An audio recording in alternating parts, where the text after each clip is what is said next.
Here we go.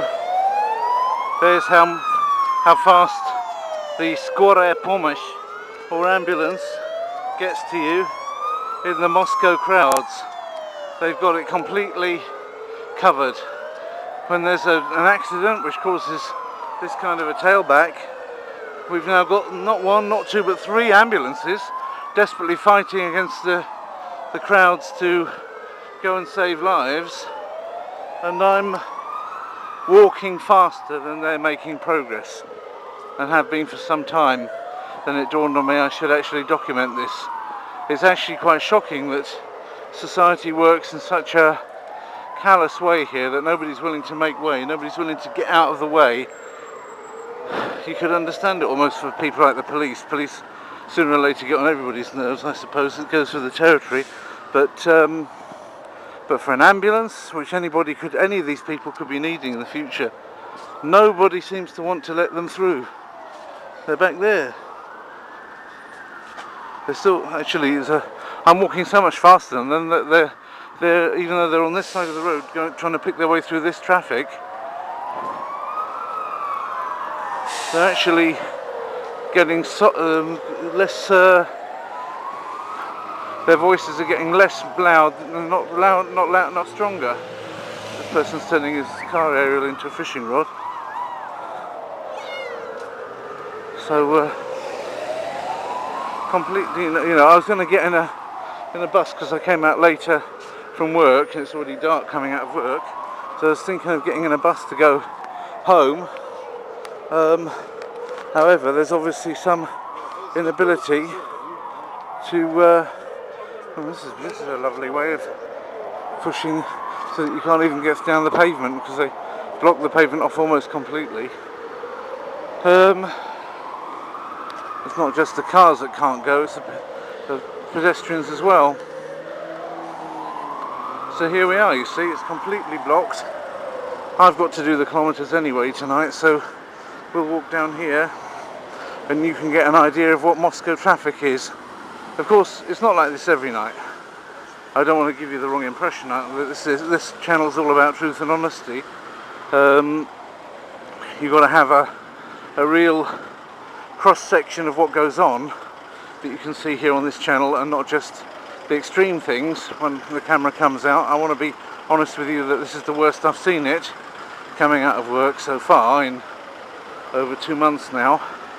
But still, because I was here since the last week of June effectively, but that was a tourist visa. I've been working since the beginning of July. It's now the 9th month, the 10th day of the 9th month. So this is of course the trolleybus, and it doesn't have many passengers in it. At least those that are there are able to sit tight. But that's what I would have gone on, not this one but the one behind it. The one that hasn't even come yet. But as you see, I'm actually able to walk along at about the same rate that the trolleybus is travelling. I'd normally go down underneath that one next to City Obów, down this underpass to go up the other side, but it's not the only way to go, and I can go the long way around and put the kilometres on and investigate what's actually happening with this here big queue. I feel inclined to investigate. That's for words. Decided to investigate. So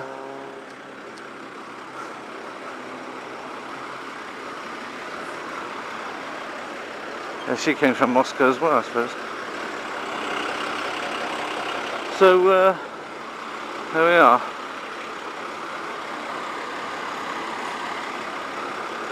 Seriously, no point in even sitting on a tram and wasting the ticket if speed is what it's about. This tram goes down here and then goes a long way round, and I'm also going to follow that way around this time.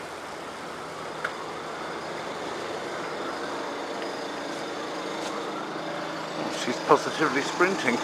I don't feel like walking that fast. I actually got headphones on because I was listening to some language stuff. I was listening to the Spanish Paul Noble course. which I've also given to my daughter to listen to. I'm back ahead of that number 9 again.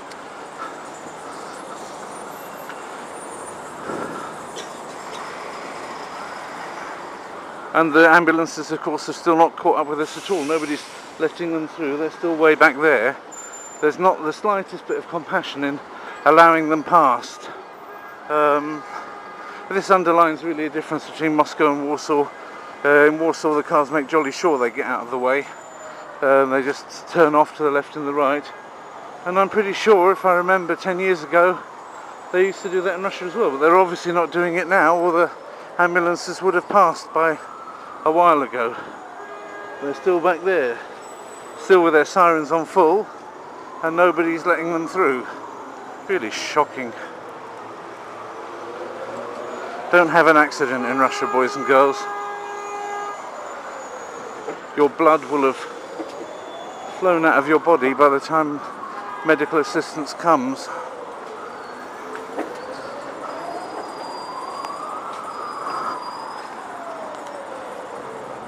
It's really quite shocking. Is there any other place where you can outwalk an ambulance that's got its siren on and is going as fast as it can?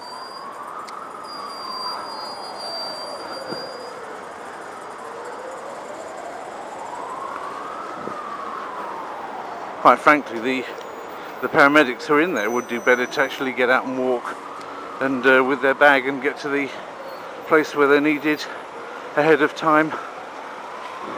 I suppose they're always hoping that people are finally going to let them out of the way. Maybe they don't have a sense inside of it of how slow they're actually going.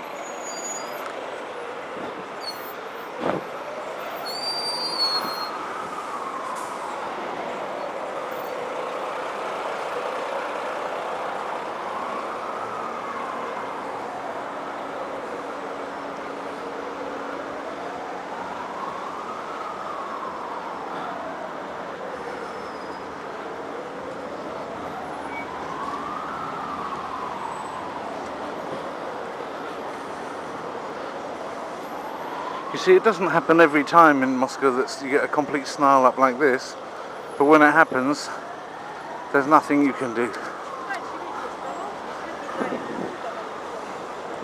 Clearly it's the higher part of Prospekt Mira which is at issue here.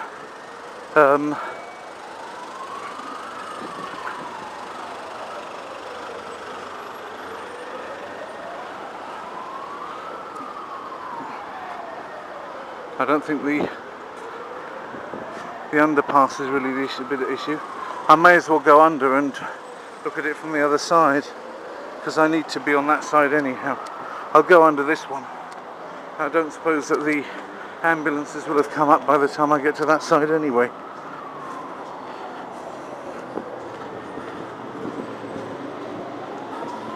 Let's go under here.